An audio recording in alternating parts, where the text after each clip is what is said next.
Scotland was the home of the praying Indians. And that is a most moving, if unknown, chapter in Concord and America's cultural history. That is, when the boat people arrived, the story goes that there was a song in the wind. And the native peoples lifted their heads. They heard this song in the wind. And in time, the ships arrived and were singing the song, so the legend goes. And they settled in, and though it's not particularly politically correct, the first 54 years, with but one skirmish, was really a blessed time among the pilgrims, not the Puritans, but the pilgrims and the native peoples. It was a providential connection. But as more and more boats arrived and more Puritans arrived and began to spread out, the tensions grew, and so the King Philip's War began. When the King Philip's War began, these Indians who heard the song in the wind, and then when the pilgrims, so the story goes, established their church, they heard one day the song coming from the church. And so the native peoples were drawn into the church, and they found a Christianity, and they became the praying Indians. They found something that perhaps the Hopis were referring to when they speak of the true white brother. They found something that I would say transcends any denomination, as Dennis will be sharing with us a bit later. Bringing together the different races and religions.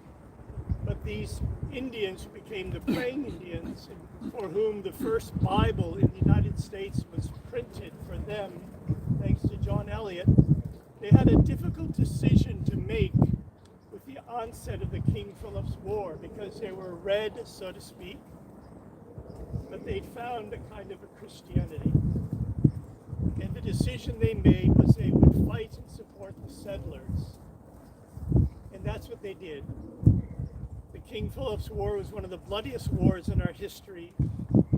And at the end, tragically here in Concord, those Concordians who couldn't tell one red man or woman from another hired a scoundrel, a colonel named Mosley, who came in with his Rough Riders, and they went to what is today the Orchard House, or home of Louisa May Alcott. And that's where a gentleman named John Hoar, H-O-A-R, had safeguarded, protected the praying Indians who fought for the Concordians, for the settlers.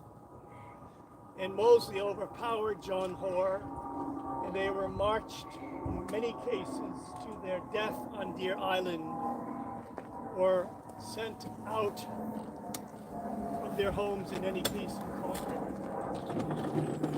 We would have had to help us open today the chief of the praying Indians, who's been part of our work over the years. But on Palm Sunday, she laid down her head and offered up her spirit. Her name was Caring Hands. She was a hereditary chief of the praying Indians. And since we are on land that's indigenous, we wanted to begin by honoring those people who were here before we were, beginning with Caring Hands herself. So I have some words that she offered for our prior Patriots Day gathering. So from Caring Hands, the chief of the praying Indians, whose spirit name was Walking Spirit Dove. And I do believe, and I don't mean this in any narrow sectarian sense, that what happened when the boat people stepped into the field of forces on this continent and came to grips with something they didn't know from their European experience, they ended up turning aside from their covenant, and they took up the covenant of manifest destiny. So this impulse of the Christ, if you will, had to be held and safeguarded. And it was the native Indians, the praying Indians, who indeed did that. These are words from their former chief, a blessed soul, Caring Hands. Conquered is my land. Waban, first native Indian convert, was born in my land. I am Chief Caring Hands, not to squaw. The virus has taught that all persons are equal. So this was for the 2020 Patriots Day gathering. And so it is, my first approach to all my brothers and sisters. I address you as walking spirit dove. Today is Patriots Day, and a day of events. For me, it is the Orthodox Easter Sunday. What is important is that we approach it well, in love, bearing no malice. Least of all for those we consider to be brothers and sisters, and most of all for those who sacrificed and still are sacrificing. In this day of shelter and place, let's all place in our shelter truth and love. Yes, most of all, love. For it is truth. My focus is praying now for the world. That's what she's doing, having lifted up her head, her spirit on Palm Sundays. I want to call attention to another actor in this drama of our ever new world. And that is, how would you explain the fact that a young Negro slave poetess, former slave poetess, approached George Washington's headquarters when he came north to lead the Continental troops? And this young Negro slave poetess, when she showed the guards outside Washington's headquarters what she had, was let in. And when Washington's secretary or assistant saw what she had, she was let in. Washington was expecting her, this young Negro slave poetess, whose name was Phyllis Wheatley, because in service, she would say, to Columbia, the spirit of our land, as in our nation's capital, the District of Columbia, as in our first national anthem, Hail Columbia, as in the Columbia Tammany Society, of which Ben Franklin was a member, and friends, as in the name of the space shuttle that just happened to go down over President Bush's home state, Columbia, the space shuttle, as he was leading us into the Great Gulf in war. Phyllis Wheatley spoke of herself as a poet of Columbia. And I see her in my mind's eye stepping in, the door is open and she walks in. And General Washington, this Herculean figure, stands up behind his desk because she had written a poem that Tom Paine had published, Citizens Tom Paine, honoring Washington, but also instructing him on what was being asked of him. These are the untold stories often of our land. One might call them the Gospels of America. And I'd like to read you so that along with Caring Hands, Phyllis Wheatley and her people are fully present with us as well. This was a poem that she wrote to George Washington and through George Washington to all of us, in which she ordained him, I think one can say, as the generalissimo for this great battle against England. When Washington received it, he wrote her back and said, "I would be honored to meet with you if ever you're in the area." And that was a letter that she showed the guards and Washington's assistant. And this is her poem. To His Excellency General Washington, I have taken the freedom to address Your Excellency in the enclosed poem and entreat your acceptance, though I am not insensible of its inaccuracies. You're being appointed by the Grand Continental Congress to be Generalissimo of the armies of North America, together with the fame of your virtues, excites sensations not easy. Now, this is written a few years after she arrived chained as a slave, not knowing the English language, which raises the question, who was this spirit, Phyllis Wheatley? She goes on. Your generosity, therefore, I presume, will pardon the attempt, wishing Your Excellency all possible success in the great cause you are so generously engaged in. I am Your Excellency's most obedient, humble servant, Phyllis Wheatley. And this is her poem, penned October 26, 1775.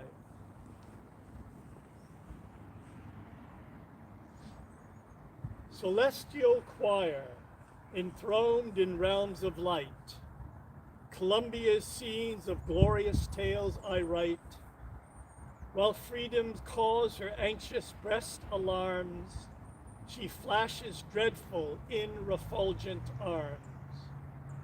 See Mother Earth, her offspring's fate bemoan, and nations gaze at scenes before unknown. See the bright beams of heaven's revolving light, involved in sorrows and the veil of night. The goddess comes, she moves divinely fair. Olive and laurel binds her golden hair. Wherever shines this native of the skies, unnumbered charms and recent graces rise. Muse, bow, propitious, while my pen relates how pours her armies through 1,000 gates, as when Aeolus heaven's fair face deforms, enwrapped in tempest and in night of storms. Astonished ocean feel the wild uproar, the refulgent surges beat the sounding shore, or thick as leaves in autumn's golden rain, such in so many moves the warriors train. In bright array they seek the work of war, where high unfurled the ensign waves in air. Shall I, to Washington, their praise recite? Enough, thou knowest them in the fields of light. Thee first in place in honors we demand, the grace and glory of thy martial band, famed for thy valor, for thy virtues more, hear every tongue thy guardian aid implore. One century scarce performed its destined round, when Gaelic powers Columbia's fury found. And so may you, whoever dares disgrace the land of freedom's heaven defended race. Fixed are the eyes of nations on the scales, for in their hope Columbia's arm prevails. Anon Britannia droops the pensive head, while round increase the rising hills of dead. Ah, cruel blindness to Columbia's state, Lament thy thirst of boundless powers too late. And now she instructs Washington. Proceed, great chief, with virtue on thy side. Thy every action let the goddess guide. Thy every action let the goddess guide. A crown, a mansion, and a throne that shine with gold unfading, Washington, be thine.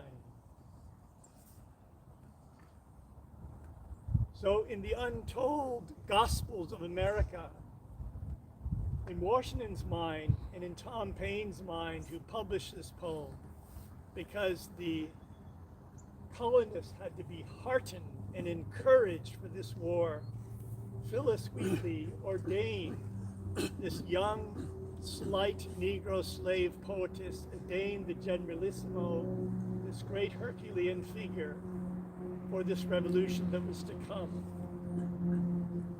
Now I see we have another kind of a Phyllis Wheatley who's arrived. Susan, are you well enough to bring your flute to start us off?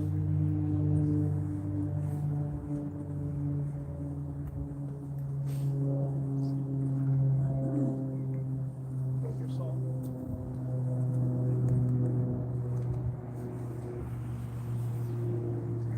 Alas, the plane would not allow the food on. Oh, no. Oh my God, are you kidding? And then you left it out. Play it for him?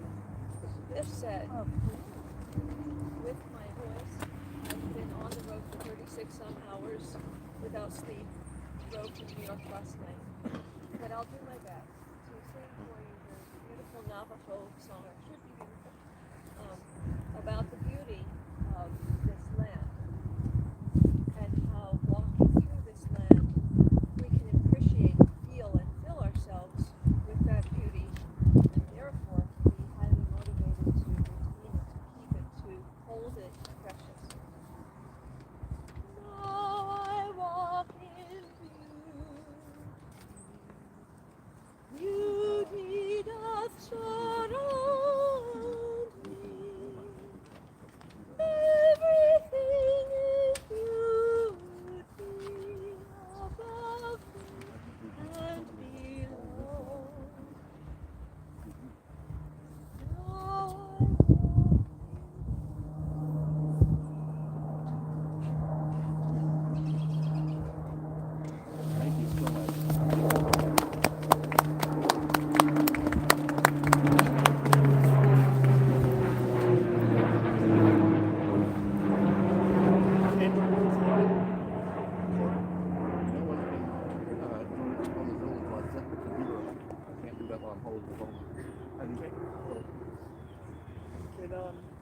Anyone? Would someone be kind enough to take this phone? Sure. Yeah, Thank I'll you. set up a computer.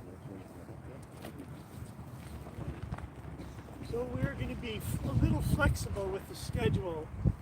I would like to invite Stephen Jones D'Agostino to say some words that bring in another little-known chapter of our history, which is where some say General Gage was headed. Concord was just en route to Worcester. Now I'll hold this and let you take my place, and Phil finish the story and then introduce Ray, if you would. Sure.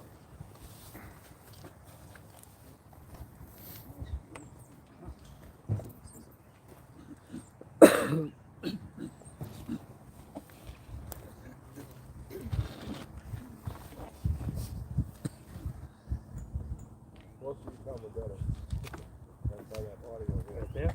Good? Okay. Hi, I'm Steve Jones D'Agostino. I'm the president of the Acton Boxborough Rotary Club, and I'm also a native of Worcester, which we'll get to shortly.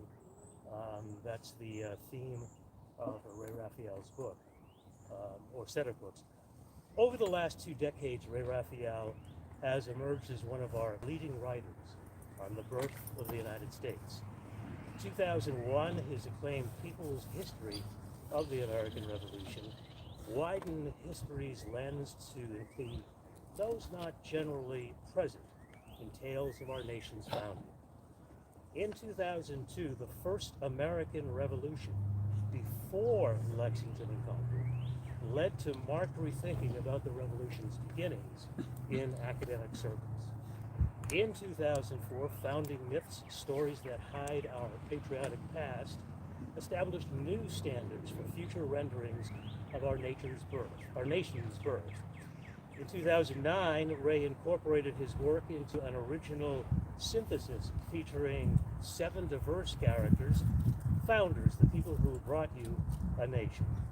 And in 2011, he was asked to create another broad synthesis for a different audience, The Complete Idiot's Guide to the Founding Fathers and the Birth of Our Nation, which I gotta make sure I order on Amazon when I get it done. Also in 2011, with Gary Nash and Alfred Young, he co-edited a book of biographical essays from 22 noted scholars, revolutionary founders, rebels, radicals, reformers in the making of the nation. And more recently, Ray Raphael has focused on the historical context of the U.S. Constitution. In closing, in addition to teaching at Humboldt State University and College of the Redwoods, Ray has taught all subjects except foreign languages at a one-room public high school in his remote community.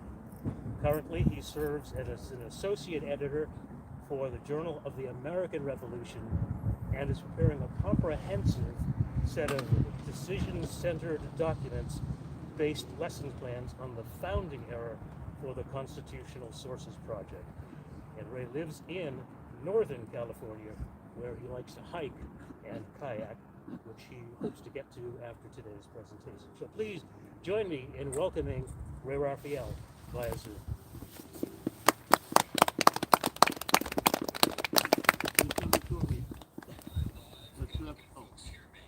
Can you hear? Can people hear? No, I haven't yet set up the speaker. Ray, I'm sorry. We're going to have to give you a little bit more of an introduction because we need to get a little bit of this Zoom set up. So can you wait just a moment?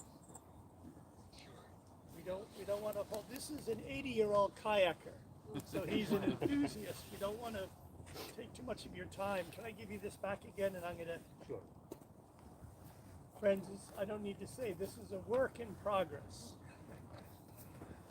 This is a work in progress. So while we're getting this Zoom more audible, with these introductory remarks also are the words about a slave named John Jack, which perhaps some of you have heard of. So this helps to set the scene, as is the case with Crispus Attucks, for what happened here in Concord, what we're gathering for on Patriots Day. So thank you, Ray, for your patience. I'm sorry to hold you up here. So this was a poem that was considered to be one of the Concord's great poems, but really not known. And it was written by a Tory who questioned some of the actions of his more patriotic brethren and sister, the sons and daughters of liberty. He wrote as follows: God wills us free, man wills us slaves. I will as God's will, as God wills. God's will be done. Here lies the body of John Jack, a native of Africa who died March 1773, aged about 60 years. Though born in a land of slavery, he lived a slave. Though born in the Though born in a land of slavery, he was born free.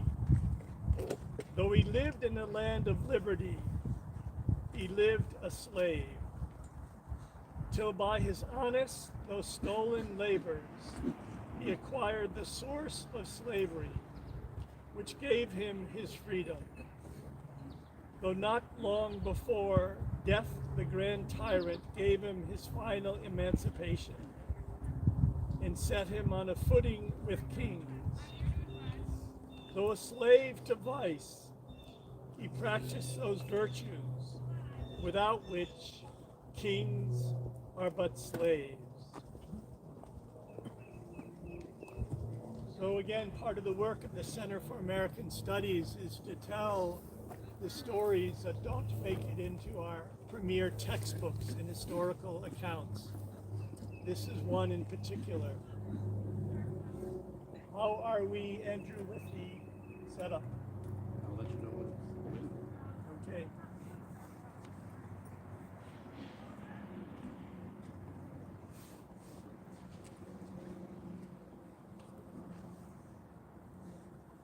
I think what I'm going to suggest is that Dennis, you come forward, if you would.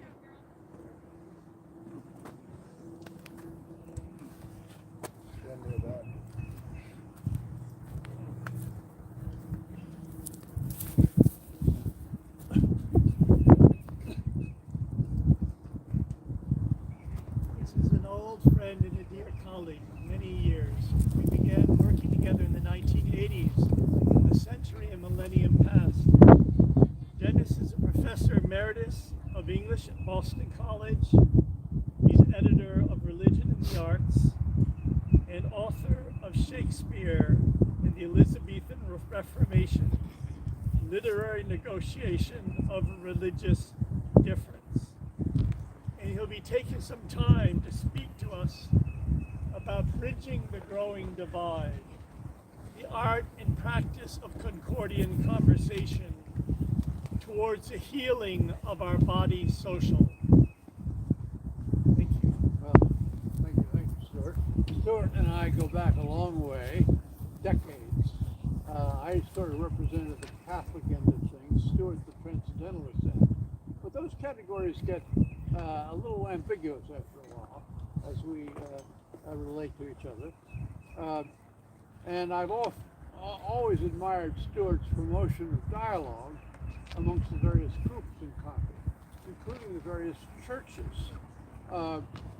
So my book on Shakespeare is about his reflection of the divisions that occurred after the Reformation, which was his great influence on him, where people were divided between being the old Catholics, the new Protestants, and the new secular. So I'd like to tell you a little story about Shakespeare and how it relates to the difference between the different churches in Concord. Shakespeare has a play called The Winter's Tale, in which the Queen Hermione, dies a tragic death because of the mistreatment of her husband, who led her to die.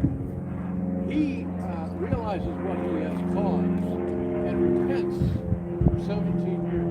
This is Shakespeare. In those 17 years, he goes to a chapel where there is a statue of Queen Hermione, the dead queen in the statue. He and his family assemble before the statue, and lo and behold, spoiler alert, the statue comes alive.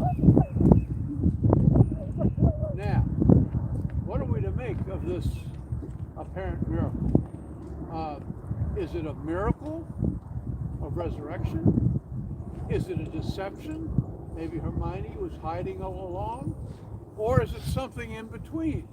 Like a symbol, a spiritually rich something or other. You don't look too closely at whether it's that literal or not. Okay, now, my story continues. Where in Concord, what church would Shakespeare go to in order to have his play performed? Well, he might choose the St. Bernard's, the Roman Catholic Church, because they take miracles very seriously. They take them literally.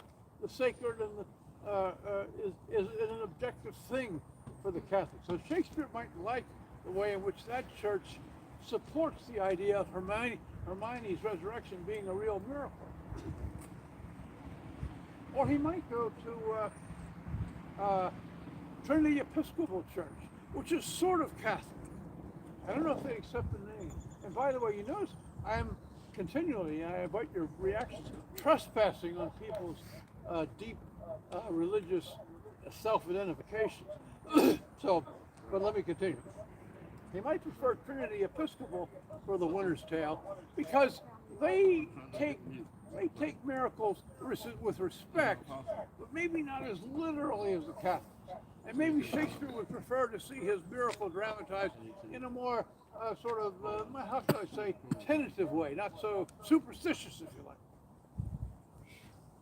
Or he might go to one of the churches that I describe as Protestant, though I don't know if they describe themselves as a Protestant, like Trinity Congregation, or West Concord Union, or maybe the New Life Church, the Evangelical Church, who might carry on the Protestant tradition of condemning Catholic superstition, Catholic miracles, Catholic magical, and they would say, however, we respect the symbolism of this resurrection scene, so come perform your play here, or we're not going to put up with this miracle nonsense, but we're going to give it a lot of respect for the symbolic overtones of the miracle. So Shakespeare might go to one of those churches. Or he might decide to go to the First Parish Unitarian Church. I'm part of even though I go to part of the Catholic community, I go to a Unitarian discussion group. And of course the Unitarians are famous for sort of being Protestant/secular, right? And one of the big groups in the Unitarian Church is the secular humanist group. So Shakespeare might prefer to go to a place which wouldn't regard the miracle seriously at all, but would regard the miracle simply as a deception. Hermione was hidden, and so he might prefer to go there. I have an opinion where he would go, but I'm not going to give you that opinion unless I'm forced. However, to answer the question, where would he go? Well, we know where he would go. He would go to the Walden Street Theater to put his play on there. And he would invite the Catholics, the Protestants, and the seculars all to come to the theater to see the play. And then after they had seen the play, they would adjourn to the Concord Library and have a big discussion in which each side would, of course, maintain their point of view, but they'd be willing to listen to the other sides, the Catholic and the Protestant and the secular sides of things. And this would be a real model of dialogue, and which is something I think we very much need in our times. So that's my little portrait story about Shakespeare and the Concord churches and dialogue and the need for ecumenical relationships between the different churches. So thank you very much.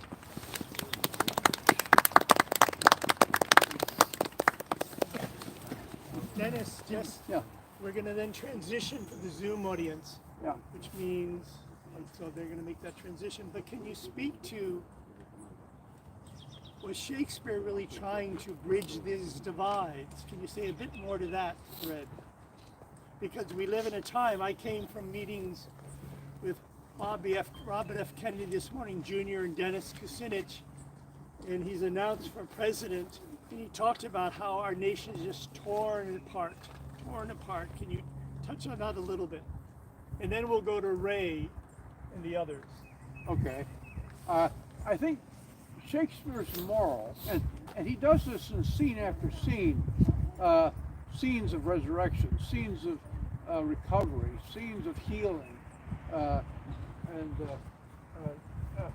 where he kind of gives it a very religious and miraculous association, but he also allows for a kind of sort of a secular, this world kind of orientation. And basically what Shakespeare is saying, that in our dialogue on these questions, we shouldn't allow ourselves to fall into single vision.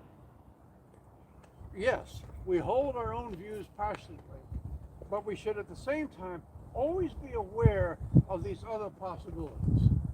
Especially, the secular person needs to be aware of the sacred possibility. The sacred person needs to be aware of the secular challenge, let's say. words, what Shakespeare is saying, we need to be aware of each other's point of view. If we're going to argue our own, if we're going to learn more about our own point of view and argue it with conviction and insight. So Shakespeare basically, through his fictions, is promoting an experience of a world where my point of view exists alongside other points of view with which it has to negotiate. You know, and that's basically his moral. Thank you. So are we able to make the transition, Andrew, now? So we're going to invite the prior speakers, and then Chris, before Chris has to depart, to speak about the impulse that she bears. So thank you for your patience. This is a dress rehearsal for the 4th of July, where I'll be filling in a little bit later, but this is a dress rehearsal for the 4th of July.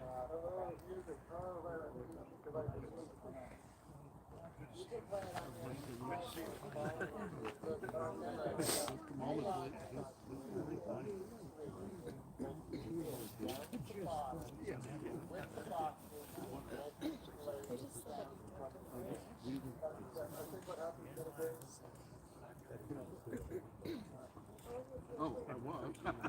Let me mute all. Mute all. Just mute. Don't unmute yourself.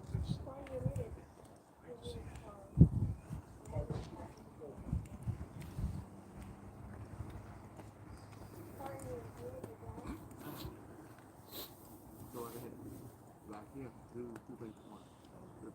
So You guys will have to do it on your side because I can't bring them in from this side.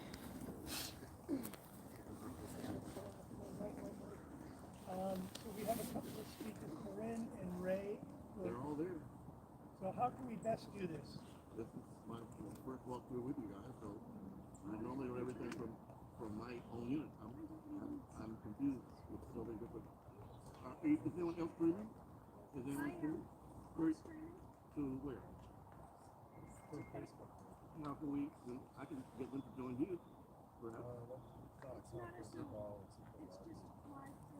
I don't have a solution.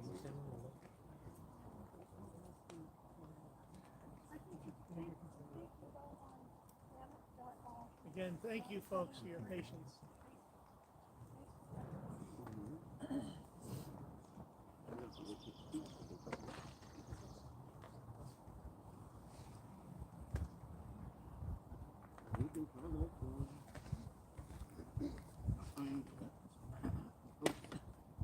Feedback seems to be a problem here.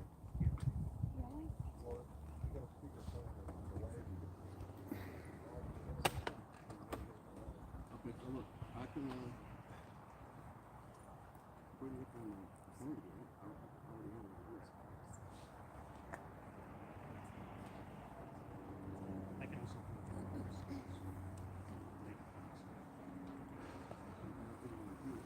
Again, this is a question of the discussion of the over there. They already have their promotion. So they're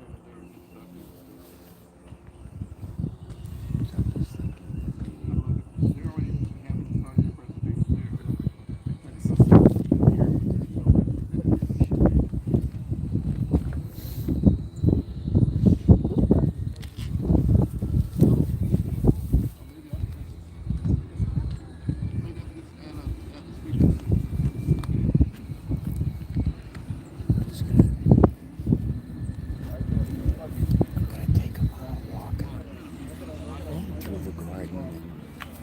Show them You're on around. Facebook, so yeah, go for it. Okay, YouTube. We're waiting on some technology to get working over there. This one does have. So just hang tight.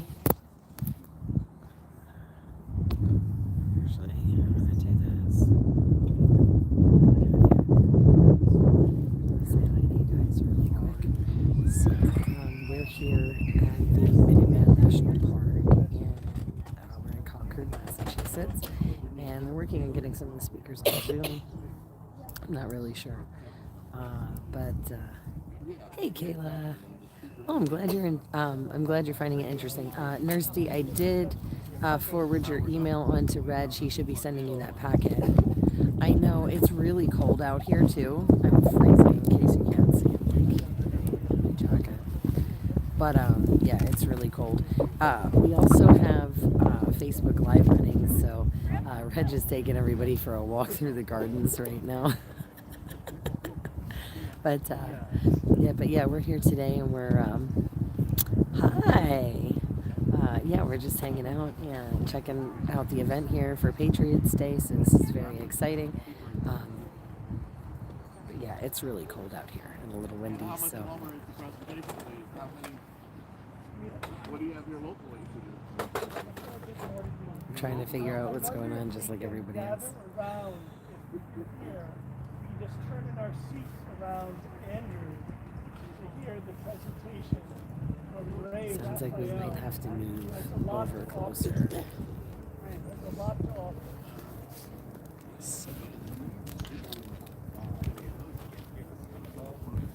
I don't know, guys. We're gonna take this off the tripod for a minute and just walk with it over towards these guys, where they're, I guess, gonna have them on Zoom.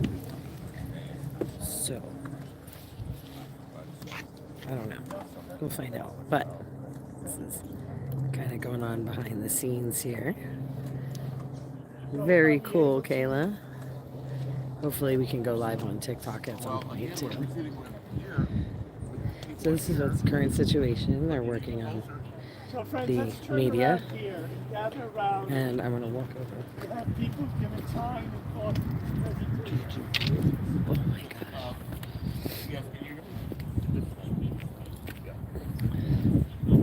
Yeah, we're gonna just invite you to have a sit around for it. Can you guys see us here?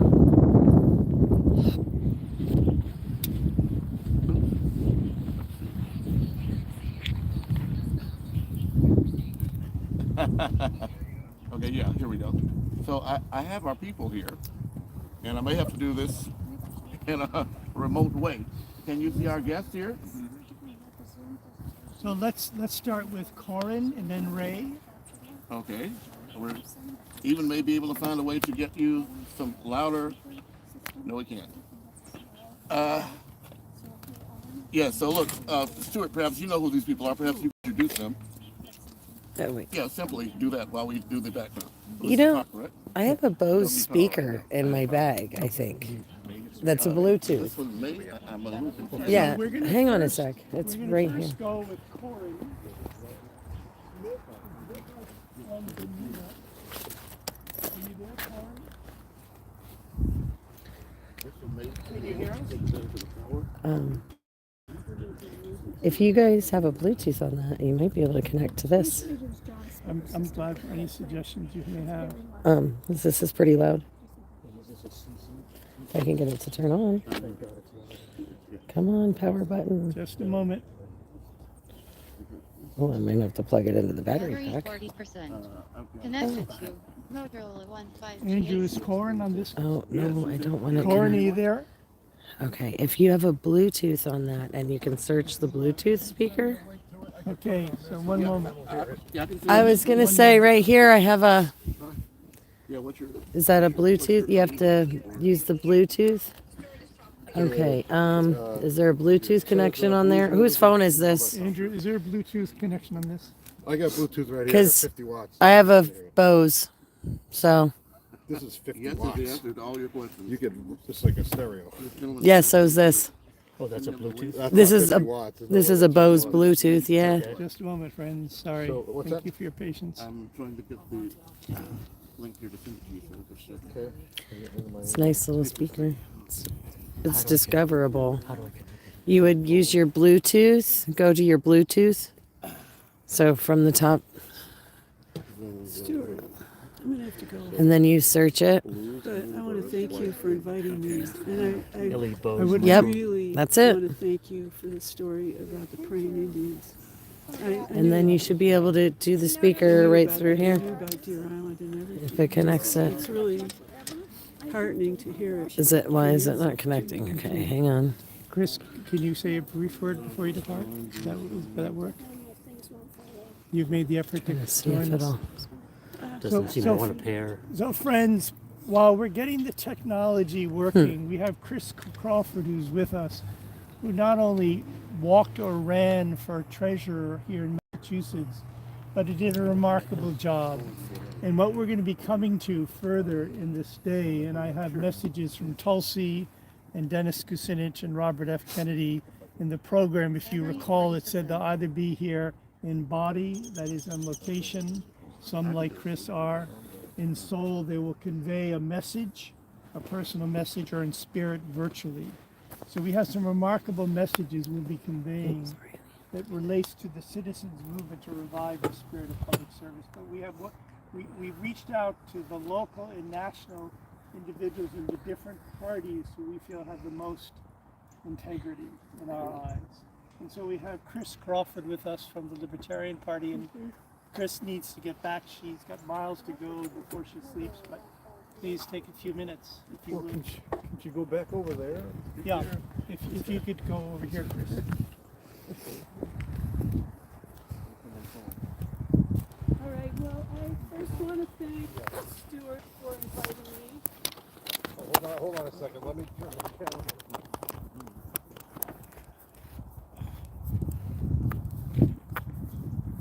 I want to thank Stuart for inviting me. I want to thank Stuart for his story about the praying Indians.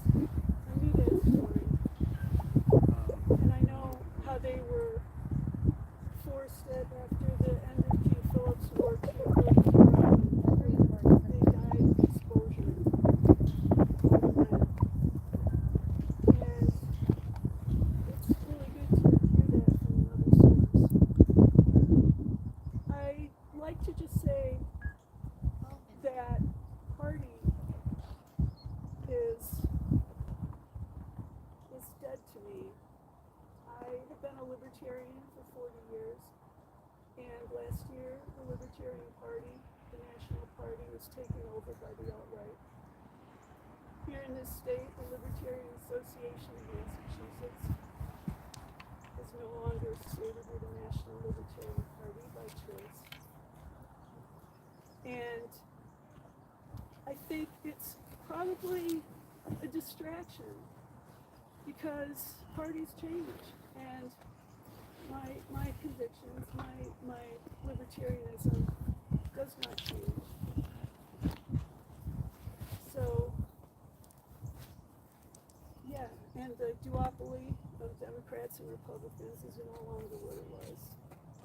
So I hope that we can join Stuart in a revival of public service free of party and bring about a renaissance in Massachusetts and the world.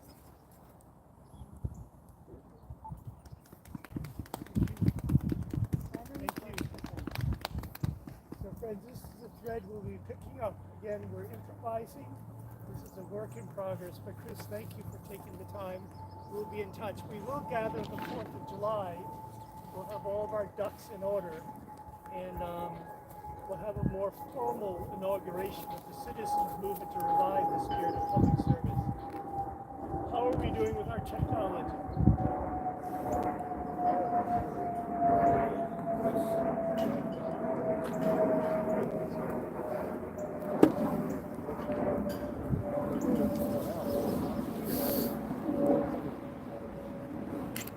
You're asking the last person who would know. So if you have, If we go to someone who's not present, who's on Zoom, yeah, I'll talk to someone.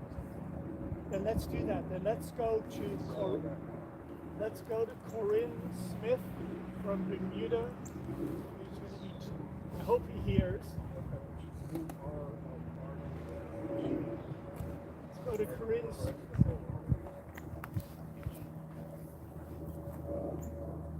Corinne Smith from Bermuda, who will be speaking about the man in the mirror.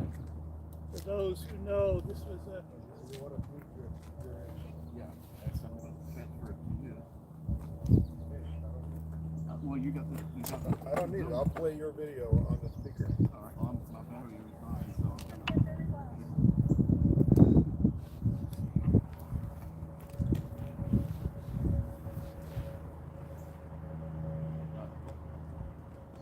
I can hear you on this one, but I can't hear you on that one.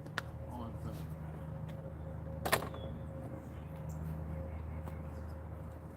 Recording in progress.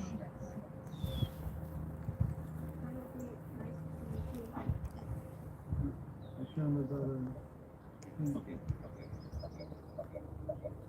Your input.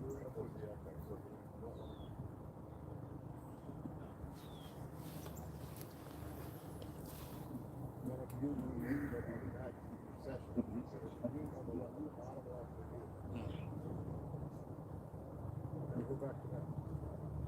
You just muted that. I just muted me. I didn't mute every phone. Go back to that. Okay. Okay, so now, they muted.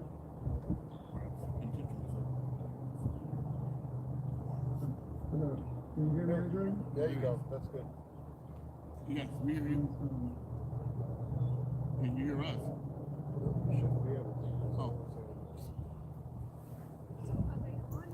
Trying to connect Andrew's Corinne? loudspeaker. We can hear you, but we have to mute because it causes problems. So we have with us from Bermuda Corinne Smith, whose background is as an attorney who worked in the realm of military law. No, we can't hear you.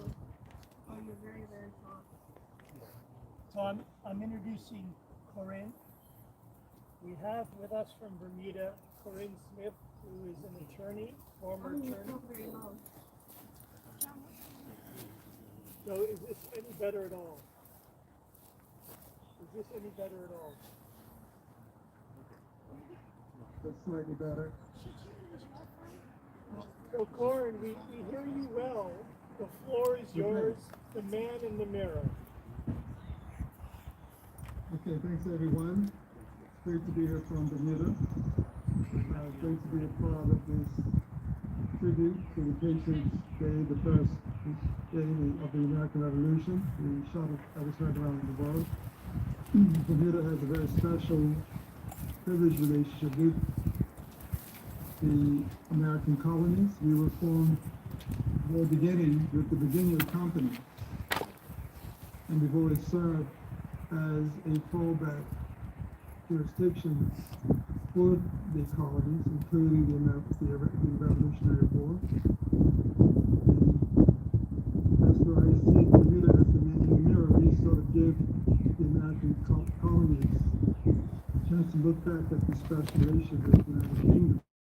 And in times of war, Bermuda tends to serve a very special purpose with the United States. And it was recognized very early in the Revolution by the Generalissimo, George Washington. And on September 6, 1775, he gave an address to the inhabitants of Bermuda at a very difficult time in the Revolution, and they needed assistance from Bermuda. So I figured I'd just read that into the record here today, very much as I see it, reflecting the Poet Laureate letter, I think, that Stuart had read earlier from Phyllis Wheatley to the General. This is the General writing to the inhabitants of Bermuda. It says, "Gentlemen, in the great conflict which agitates this continent, I cannot doubt but the assertors of freedom and the rights of the Constitution are possessed of your most favorable regards and wishes for success. As the descendants of freemen and heirs with us of the same glorious inheritance, we flatter ourselves that though divided by our situation, we are firmly united in sentiment. The cause of virtue and liberty is confined to no continent or planet. It comprehends within its capacious limits the wise and the good, however dispersed and separated in space or distance. You need not be informed that the violence and rapacity of a tyrannic ministry have forced the citizens of America, your brother, colonists, into arms. We equally detest and lament the prevalence of those counsels, which has led to the effusion of so much human blood and left us no alternative but a civil war or a base submission. The wise disposer of all events has hitherto smiled upon our virtuous efforts. Those mercenary troops, a few of whom lately boasted of subjugating this vast continent, have been checked in their earliest ravages and are now actually encircled in a small space, their arms disgraced and suffering all the calamities of a siege. The virtue and spirit and union of the provinces leave them nothing to fear but the want of ammunition. The applications of our enemies to foreign states and their vigilance upon our coasts are the only efforts they have made against us with success. Under these circumstances and with these sentiments, we have turned our eyes to you gentlemen for relief. We are informed that there is a large magazine in your island under a very feeble guard. We would not wish to involve you in an opposition in which, from your situation, we should be unable to support you. We know not, therefore, to what extent to solicit your assistance in availing ourselves of this supply. But if your favor and friendship to North America and its liberties have not been misrepresented, I persuade myself you may, consistent with your own safety, promote and favor this scheme so as to give it the fairest prospect of success. Be assured that in this case, the whole power and exertion of my influence will be made with the Honorable Continental Congress that your island may not only be supplied with provisions, but experience every other mark of affection and friendship which the grateful citizens of a free country can bestow on its brethren and benefactors.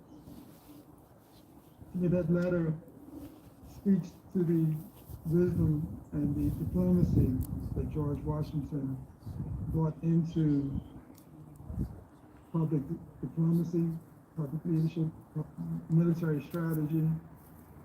It set the tone for the special relationship that Bermuda, as a colony in the British territory, has shared with the United States. And I think it's that same measure of diplomacy that's required today that I feel is being represented by this idea of a new citizens movement, a new brand of patriotism and diplomacy and resolution together. We're all brethren when all is said and done. We must find better ways to resolve conflict, including bringing an alternative to partisanship that General Washington himself proclaimed as president that resigned his seat for the greater good of the Republic. So I look forward to greater diplomacy, greater collaboration together. I look forward to this being an annual sort of bridge together going forward. And I give thanks for the part I was able to play today as the man in the mirror for this Patriots movement, this new citizens movement that's taking shape. And that I look forward to further enlightenment today. Thanks very much. Thank you.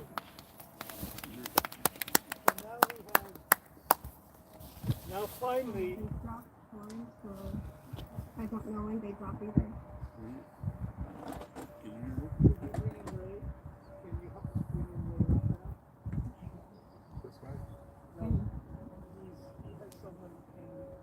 I like that letter though.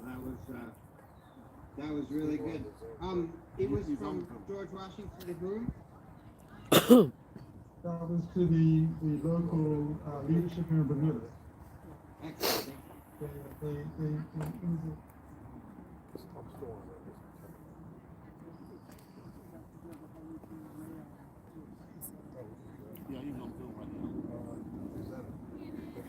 Hi, Ray. Just tell them that you're ready to go and go on the Zoom call. Is he on the Zoom call? Yeah, he's on the Zoom We've been playing.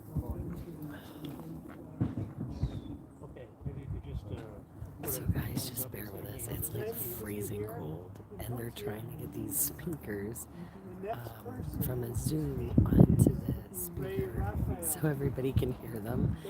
But it is like freezing out here. So, like I said, they're just they're just having some technical difficulties over there while they're trying to get these speakers up and running. But it's good to see everybody on here, and trying to stay quiet so you can hear since the sound isn't super great today.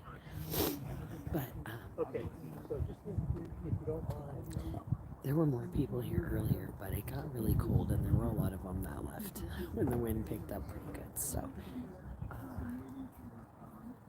don't know. We'll see what happes. Apparently they have their system together. And So I'm going to say hi to YouTube on Facebook. Correct. Now you can speak.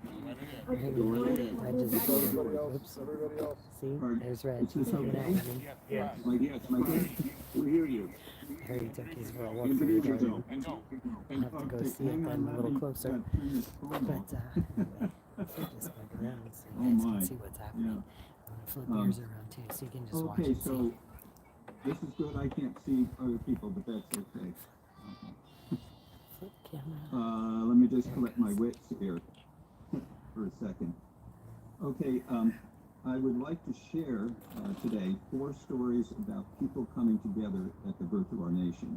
That is the theme, people coming together, and there are 4 stories at the birth of our nation which I think are very instructive for our life today. The first story its set is Worcester in 1774. Now in Worcester, the local elite, the Chandlers, a huge clan with dozens of people spread all over, they basically held all local offices and basically controlled the city. And that had been going on for decades. And in 1773, the Tea Party, and in the wake of the Tea Party, the Boston Tea Party, some people in Worcester formed kind of an alternative group, a caucus called the American Political Society. And they organized, and they basically challenged the Chandler clan group for power within the town meeting. And they introduced various resolutions, basically supporting the Patriot cause, which were opposed, of course, by the Chandlers. And there were very close votes, about 55 to 45. They prevailed, but it was a very split society right then. Very, kind of like sort of the Tory Whig political breakdown. But then came the coercive acts, and a lot of attention was paid to the Port of Boston, and closing the Port of Boston. And that affected Boston, but what really hit the people in Massachusetts that you don't hear much about was that they revoked the 1691 charter, which gave people a whole lot of control over their local government and who their representatives were and the appointments to council and all sorts of things. They just took away their democracy, just like that, the Massachusetts government. And suddenly, instead of 55-45 split, it's like 90 to 10. And the people just rose up and said, no way. And how are they going to do this? Well, they say, well, the farthest reach of British authority is the quarterly sessions of the general court, of the local courts. And the courts then were not just the judicial the administrative. So they said, unless the act is repealed, we're just going to shut the courts down. And they plan to do this. And the first court that was shut down was actually in the western part, westernmost town in Berkshire. They shut it down in Great Barrington. In Springfield, they shut it down. And the next one scheduled was going to be in Worcester. And Governor Gage, he couldn't go to Springfield or Great Barrington, but he says, I'm going to hold the line in Worcester. But he doesn't hold the line because he gets wind of what's happening. And here's what's happening. On September 6th, 1774, 4,622 militiamen from 37 townships all across the sprawling rural county show up in Worcester. Now that is half the adult male population of the entire country at the time. Can you imagine the sprawling rural county, half the population shows up in one day to shut the courts? I mean, this is just overwhelming, absolutely overwhelming. And the numbers, somebody actually took a head count, and go on my website, documentation on the website, it gives them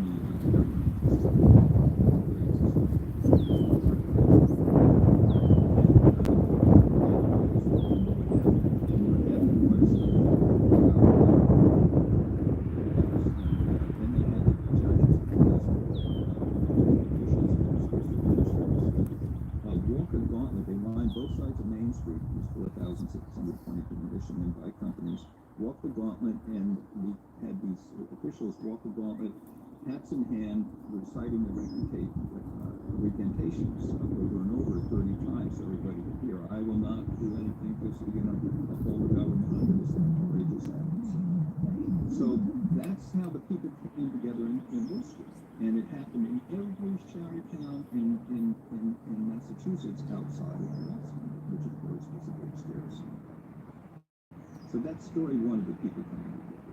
I won't take us on other three stories, but they're just as significant.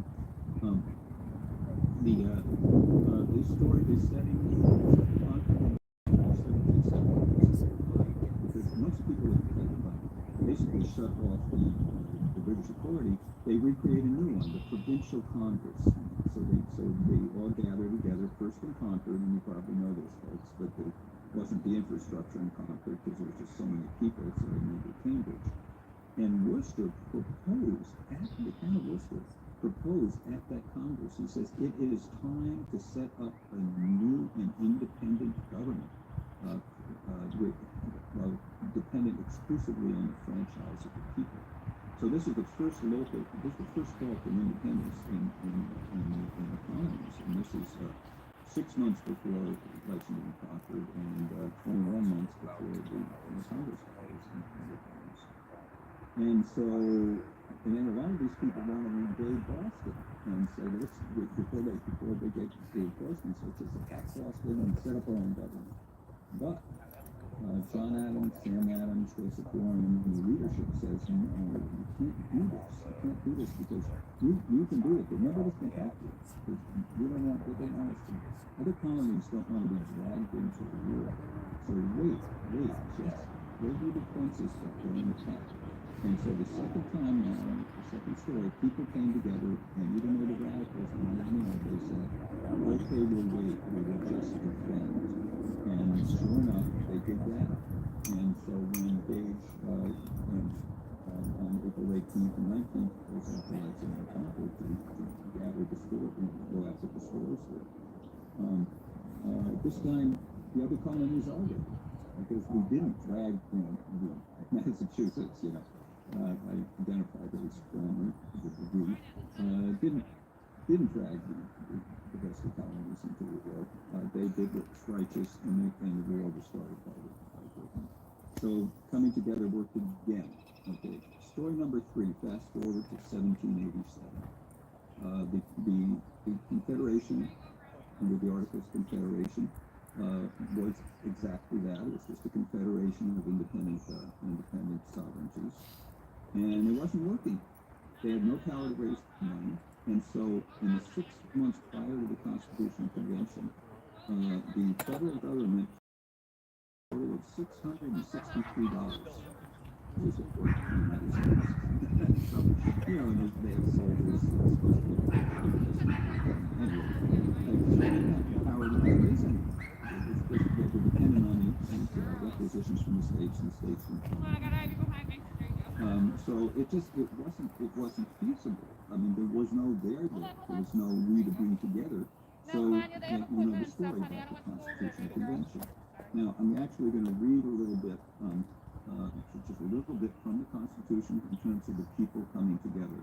I'm actually reading, this is an annotation I did for the for Penguin Random House recently, for the Constitution.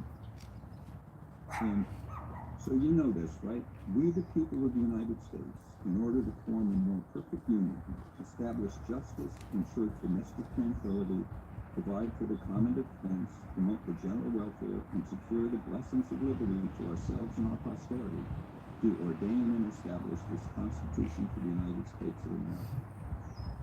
We've heard that a lot of times, but I want to point out 2 phrases. Promote the general welfare, and then secure the blessings of liberty. These appear side by side, these 2 phrases, the general welfare, blessings of liberty. And in their minds, today, we think those are somehow antithetical. There's welfare is like, help to the poor, and socialism or something, and general welfare, like the government supports you all. And liberty is supposed to be everybody does what they want. That's not what they were talking about when they started to do.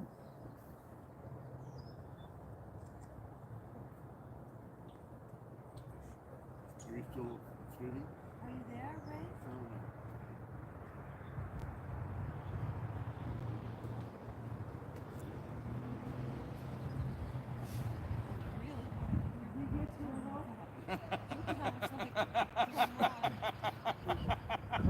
Constitution 101. Well, the thing is, he's connecting them in a particular way, and I wanted to find out his way of connecting those two.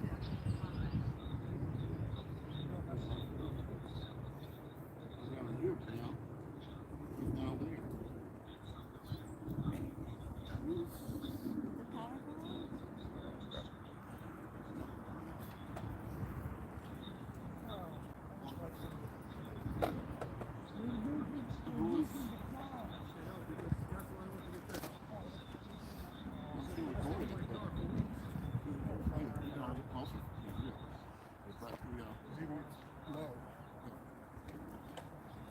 But I gotta use the dollar.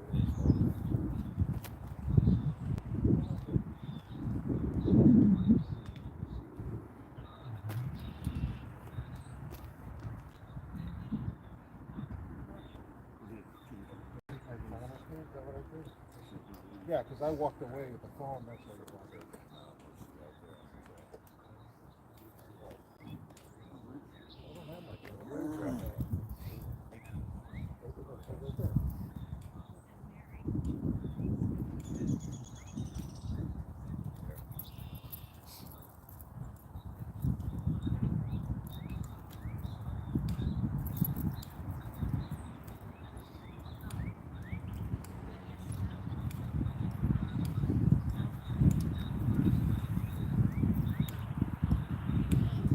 Didn't give up.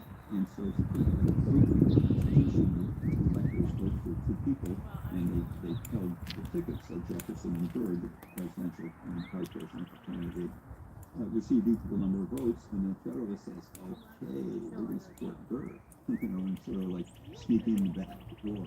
And that sets it differently. It sends it to the House of Representatives, where they vote by state, and it got really, really ugly there. But in the end, Jefferson did prevail. And Adams said, okay, and they didn't like it, but the Federalists, that was it. And that was the final time in this series of four, the greatest challenge that it really did, the Constitution did hold. And why did it hold? Because there was the peaceful transfer of power. And that is the bulwark of democracy, the peaceful transfer. To have that happen, you have to have a faith greater than party. You have to believe in a greater purpose, in the greater good, and in the greater nation. And without that, when you think about the United States over the past 2 centuries, that's no secret. And it's rare. Peaceful transfer of power. Those in power. And to deny that is, if that goes, everything goes. You lose your democracy. That's and right. people do not. Oh. So those are the four stories, and each of them kind of like sort of a moral within it. But the moral is, basically, as Ben Franklin said, Hang on, wait, hang on. Thank you, Ray. That's it. Thank you. Thank you, Ray. That was personally look forward to maybe the opportunity to have a more extended conversation with you. Appreciate it so much. Okay, thank you. Thanks for the opportunity. And also, I want to say thank you for inviting me to Concord, and I got a kick out of seeing everybody outside. At least, I used to go back there every year. The family there in Boston, actually, the local people, Marie's brother, Sidewalk Sam, the famous Boston street artist, and then I just had a kinship with Massachusetts, Worcester, of course, and it's great to sort of be in absentia in Concord and see you guys gathered there. Thank you.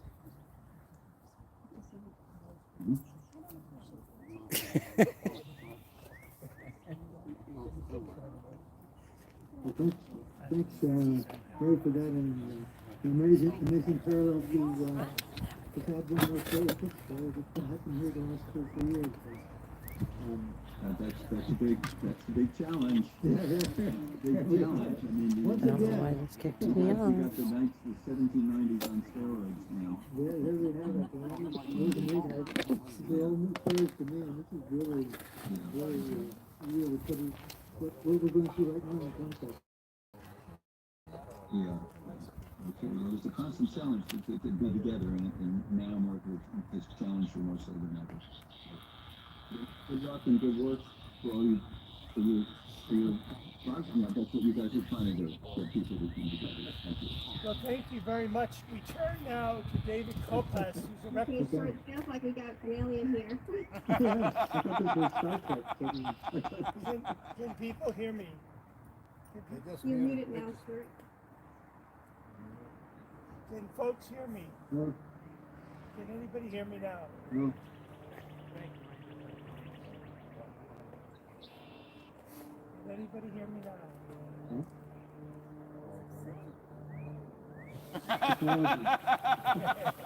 Jeff, do you hear me? Does anybody hear me?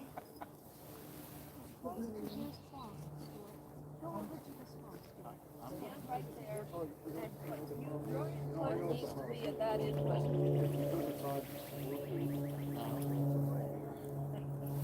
You're not near a mic. Quite an angle there. Shorten this. Yeah, it's not bad. It's So, someone's going to speak soon? Where, over here? Or they're going to go back down there? Can you come this way, sir? Dave, I'll introduce you as soon as we get. Hello there. Hello there. Can you see us now? Now it's the least, doesn't sound like alien. Okay, friends, I'm sorry. We're doing our best with these technical matters. I'm next going to introduce David Kopas, who's here as a representative of the Constitution Party, and he will be filmed. And then we'll pick up the thread with Andrew, Jeff, and the others.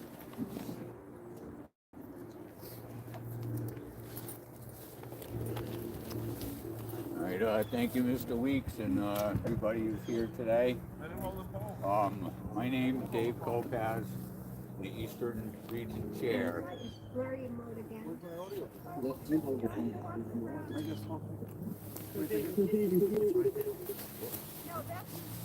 Can you unblur it? On the seat. I'm sorry. All right. Can you hear me okay? You're in and out.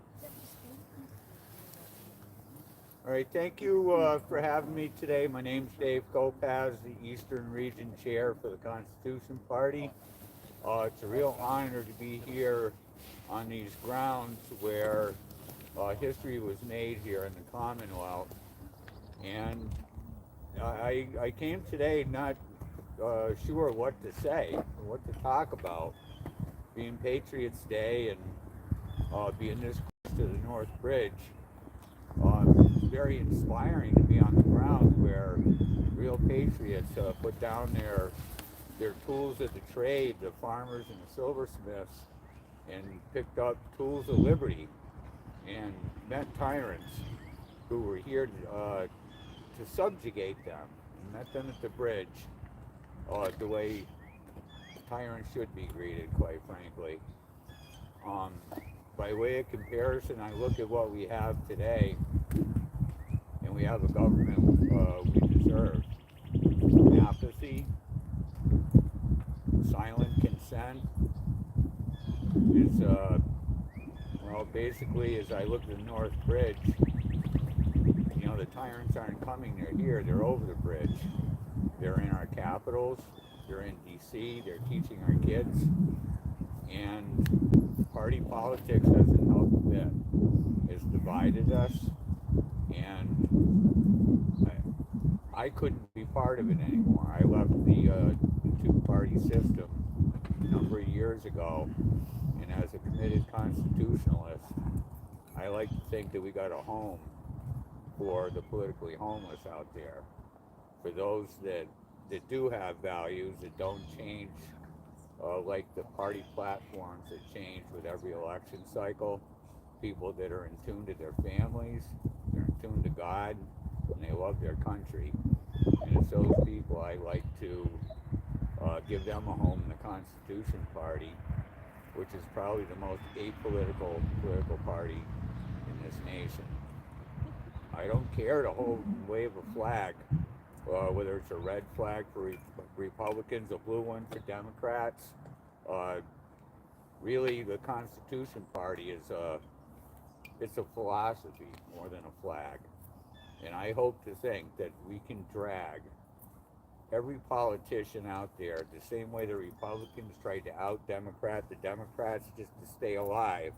I want both of those parties to try to out-Constitution the Constitution Party.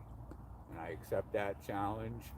And today I stand before you as an absolute constitutionalist, and I will not accept anything less from my public servants. They're not my rulers, they're not my leaders, and I don't make a very good subject. So I plan on moving forward, as I said, giving those that are politically homeless a home. I want them to come, I want them to go to work, and as I said, we've lost our values. We're not a party of political slogans. We want a strong family, respect for our children, and we see what happens when you let government raise your children. We see that on the streets right now. We see it on the internet. We see kids graduating from school that can't read and write and hate their country. I never thought I'd see the day.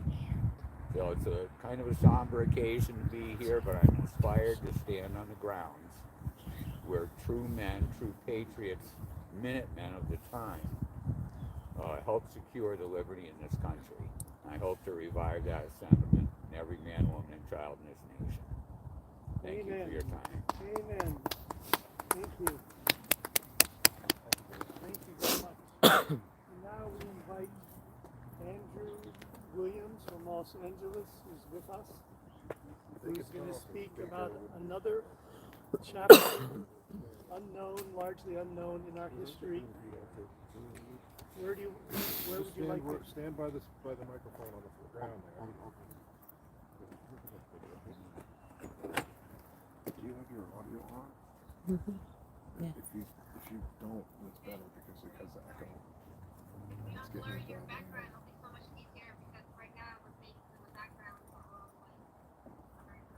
How about this? Well, thank you so much. And I guess I can bear this cold weather long enough for you to see me. Hi there. This is Andrew Williams Jr. I may as well sit down. If you could bring that closer to me so I don't have to fall down and embarrass myself. Thank you so much. So this is Andrew Williams Jr. I'm here in Concord, Massachusetts. And they asked me to speak on behalf of Christmas addicts, who you may or may not know. But instead, I'll speak first of John Addicts, who you likely do not know. John Addicts is the ancestor of Christmas addicts. He was actually one of the praying Indians who was unfortunately killed during the Kingsville War, when the Native American peoples were rising up against the British for their freedom. So it really is not a surprise that Christmas Addicts, years later, was one of those people who was agitating for his own sovereignty in the land where he had survived slavery to achieve its freedom, but yet was forced through economic challenges with the British to raise up his arms for freedom. It was, in fact, Christmas Addicts and that shot that killed him, or those two shots, that were the first shots heard around the world. While those here in Concord were technically the second, and technically the third was the Transcendentalist movement that launched right here in Concord as well. So this is a very historic spot, and I myself am also a mulatto, as was Christmas Addicts, but also, mulatto meaning a person of African and European descent, but also a person that represented the Native Americans as well. So we too claim our blood here in this land of the United States of America. And we too commit ourselves as patriots to our freedom as we go forward together. But we understand that we can only do that when we work together. And so this picture of you people here on this Zoom and people here in Concord, this is America. So thank you for letting me share this, and we look forward to connecting with you as we go forward. Back to you, Stuart Sinclair Weeks. So, Huda, I'm going to invite you to introduce our monetary speakers. And if we can just make sure we get this turned on, because we have some people that are in the room, the Zoom room. So if you can give us one moment.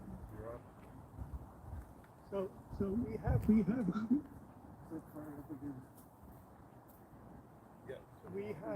a descendant of the Queen of Sheba from Ethiopia, and the high priest Melchizedek, who has committed her life and labors to what we speak of as a shift from the great reset to the grand Concordian Jubilee. I'm going to turn it over to you, Huda, for some words and then to introduce our other colleagues.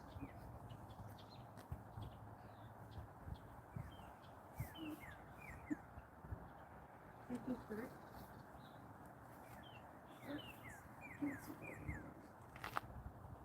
Switch to her. So. Happy Patriots Day, everyone. One thing I keep hearing from everyone is our need to work with each other and to have faith with each other and trust. It just happens that we're all are already using in God we trust currency, which is based on trust. And that common trust now has brought us together, because all of us who speak are speaking for that need to trust one another. And all else is consequential, meaning what the machines say, we're not living to what the machines are asking from machines. We're talking to living human beings. So that original Declaration of Independence also happens to speak about the living bands and their right to have that natural law, which is the truth and the self-evident truth. And so with that, I think the Kingdom Gave Wisdom, which is a 3-minute video that I put in my spirit, which speaks to us. I'm going to share a video with you.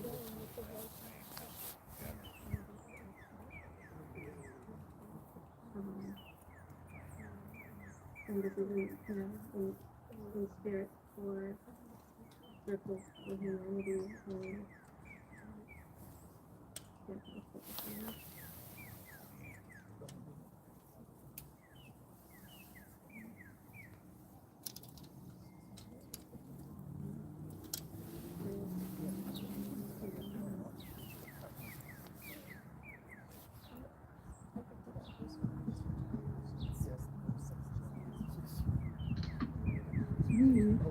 our circle for humanity. It is my pleasure, my loved ones, to be with you today during this National Kingdom Day to heal America as one among the people, as people. We too have a dream worth sharing, sensing, visualizing, knowing, and hearing. For our wisdoms make believers feel skeptic, not doubt. For our mistakes are small, never past. Where our truth liberates, never past. Where our culture is salon, never hate, for our love is asset, never debt. We celebrate Dr. Duck's original Full California Cultural Criterion on bringing honor to Dr. Martin Luther King Jr.'s birthday holiday with our healing solution in true love on earth as in heaven's kingdom. Together, we recognize a California kingdom where all that emerges from our true universal love legions have to be rise for passing, healing America and heal the world. We humanity are now gathering with each other from two cardinal directions in our moods. I started this journey with my own personal migration origin.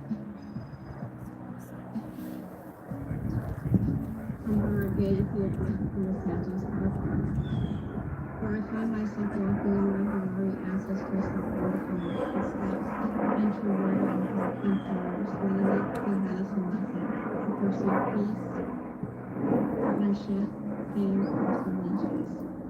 My people tears are sacrificed as tribute for the war economy.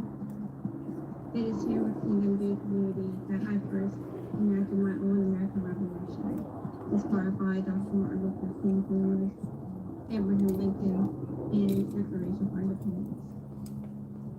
I created my declaration as our dreams, spoken concept, bringing common sense between living Mother Earth, natural law, and American peoples. Now is our time.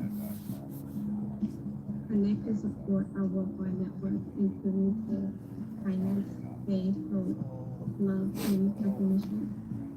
We invite you to join our Jubilee Rise for Passage Jubilee Juneteenth holiday celebration with focus on economic transformation, personal treasury, and debt forgiveness.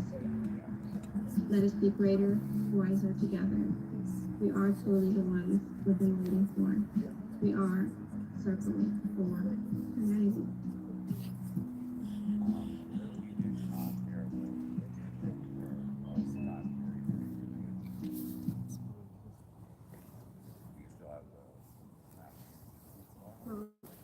Thank you. Thank you. So in that spirit, and the spirit of, Mother's Earth Day, 22nd April being In God We Trust Day also, which is a great, profound discovery, at least for us. In that spirit, in the spirit of that currency concept that we humans can utilize and embrace as a reality, we've actually going to release a book called The Minuteman, where it's a children's story that at least it speaks to our story of the essence of what who we believe that God and trust means to all of us, to the child essence, to a child human being, and bringing that into one reality matrix where we can all agree is a reality we will live in. Hopefully that book launch beginning on the 22nd April will be a great start to that and building transparency within the family. I can speak to you. Thank you for having me and thank you for being here. Thank you.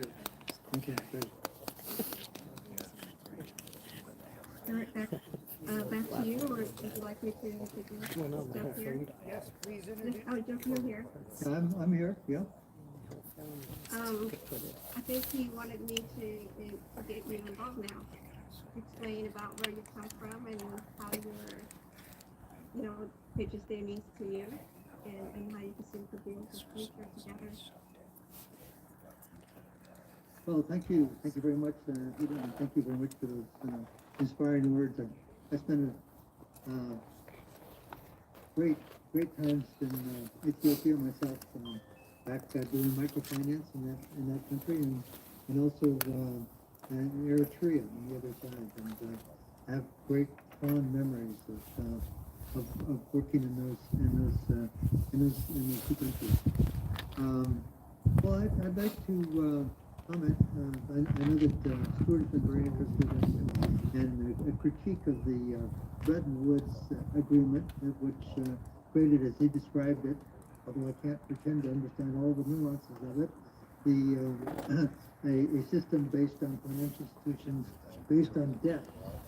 And what I would like to do, and then picking up on the themes that have come up in all the speakers today, of another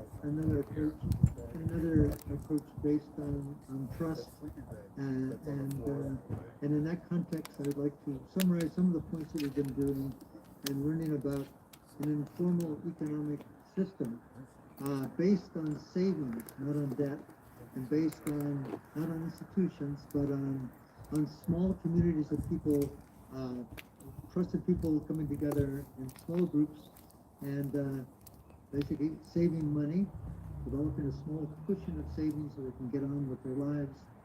And this is not a theoretical possibility, I'd like to emphasize, but as my organization, Grassroots Finance Action, looks at this and reflecting on my 40 years in microfinance and savings groups and now working in Lynn, Massachusetts and elsewhere, a system based on savings. And this is a gigantic, not just a dream, but there's $1 trillion economy between the 620 million people saving in small groups, and it's from Ethiopia, those who called Ekuts and Ededs and Dandas and Susus and the like, all of these, which for somebody who's worked in microfinance for all these years and decades, I mean, forward 130 million people are going into debt through microfinance, but 620 million people, most of them villagers, most of them the poor and the very poorest, are gathering together in small groups, collecting money week by week, holding themselves from spending through disciplined savings, holding each other accountable, and helping out each other in emergency, developing a cushion of savings so that they can go on with their lives. With no savings, you have nothing but bad opportunities, bad choices. You go hungry, you can't get health care, your housing is precarious, and you're often subjected to degrading labor, and with a cushion of savings, you can start having the aspiration of moving ahead, the vision that your life can be better, and you're not under the constant stress of just trying to put food on the table the next day, but actually have the luxury of being able to think through.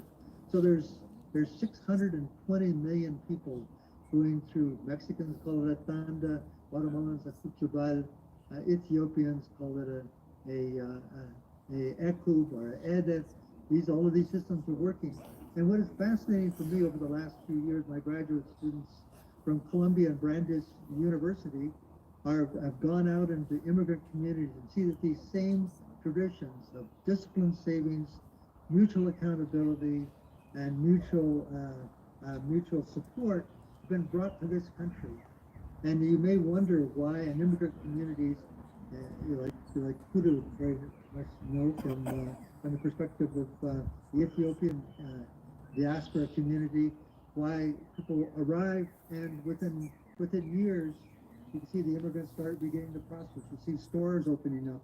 You see new services coming forth. You see all of this going on, and much of it is fueled by small groups coming together, saving money in these groups week by week or month by month. And instead of saving $1 a day like we would in a developing country, $1 a week, they're saving $100 a week. And with that giving them, or $200 even more. And so they're able to gather the money together to open up that store, to send it to buy it, put it down payment on a house, and to get their car fixed so they can begin to move forward their lives, to reduce the stress, develop the bonds of community and solidarity within small competitive small groups, and start their lives. And there's another aspect of this that I like to emphasize, that we talk a lot about foreign aid and rail against and talk about pro and con, but over all the countries taken together, they put $154 billion of foreign assistance into developing countries. Unfortunately, about half of that money is taken up with overhead in the various institutions or poorly distributed, but quietly, invisibly, except to any immigrant or person you might talk to. Over $500 billion, $520 billion, 3 times the amount of all the aid put together is sent back to communities, sent back to families, and of that money, of the $500 billion, $100 billion goes into investing in local farms, local businesses, and is a real motor of economic development. And so this is the great, invisible, savings-based, trust-based, small group-based financial system that's thriving invisibly here in around the world. And if you don't believe this, the next time you get into your Uber and find an immigrant or a Lyft or going into a store, ask the people that ask people, well, do you save in a small group? So tell me how it works, and you'll find that everybody can explain this, how the system works based on trust, operates extremely well with almost 100% trust within the groups, because basically you have to. And I'll take you to Lynn, Massachusetts, where my organization, Grassroots Action, Finance Action, in collaboration with the Latino Support Network, is trying an experiment. A lot of immigrants, Guatemalan immigrants, are part of these groups, what they call cuchavales, but a lot are not. And so what we did is went in, found 3 Guatemalan immigrant women who had organized or been part of these groups for years, and said, do more of what you're already doing. Within weeks, they had formed 3 new cuchavales. And these people, saving $200 every week, every 30 weeks, we're getting within 30 weeks, because each one got $6,000 in turn, getting a $6,000 payout. And with this, they were, first of all, been able to get out of that high debt, exploitative, loan-based system of canceling usurious loans to money lenders, payday lenders, and high-interest credit cards, and now freeing themselves of that burden, and also having a cushion because their income goes up and down month by month, and they're able to get that forward. So we think that grassroots finance, instead of the billions of dollars gone into every year into financial inclusion, which is only about banks and microfinance and fintech and like, and finding the leaders like we did in Lynn of the strongest of these groups, provide them a small nudge and a chance to think together, work together, set objectives together, and help include within immigrant communities those who are not part of this group, and within the developing world, some 2 billion people who are not part of these financial institutions, of these informal financial institutions. And so that's our mission at Grassroots Finance Action, to document this, to tell the story, and to promote this around the world. So in the spirit of the spirit that made this country great, it wasn't these financial institutions, it was people coming together right from the earliest days, coming together, helping each other, supporting each other. And we see these institutions, these informal institutions alive, well, and thriving all around the world in immigrant communities. And wouldn't it be wonderful to take these ideas of collaboration, mutual support, and spread them around more broadly than the rest of us who have lost so much touch with these great traditions. So, I guess going back to the spirit of the revolution, I think this could be another revolution, and based on savings rather than debt, and people trusting and working together rather than huge institutions, and move forward. Thank you very much, and that's my contribution for this event. Thank you. Thank you, Jeff. Friends, can you hear me? Can people hear me? They may be able to hear you here. They may be able to hear you here. They may be able to hear you here. Could you in Concord hear what I had to say? Yes, or? we did it. We did indeed. Yes, we did indeed. We did indeed. So we're going to conclude here. and then when we're finished with the And then filming when we're here, finished with the filming here,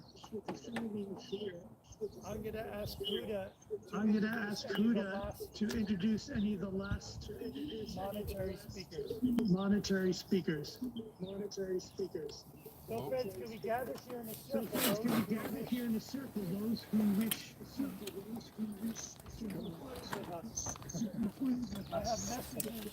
I have messages from Tulsi Gabbard Gabbard and Bobby Kennedy. Hey, we have to shut the speaker off. It's double. It's off. So can I then address the Zoom with this phone here and people hearing me? If everybody could turn off their Zoom devices.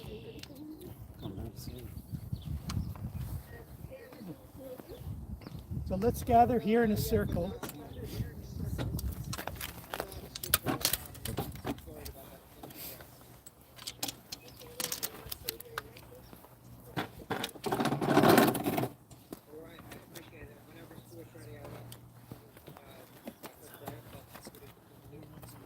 Good.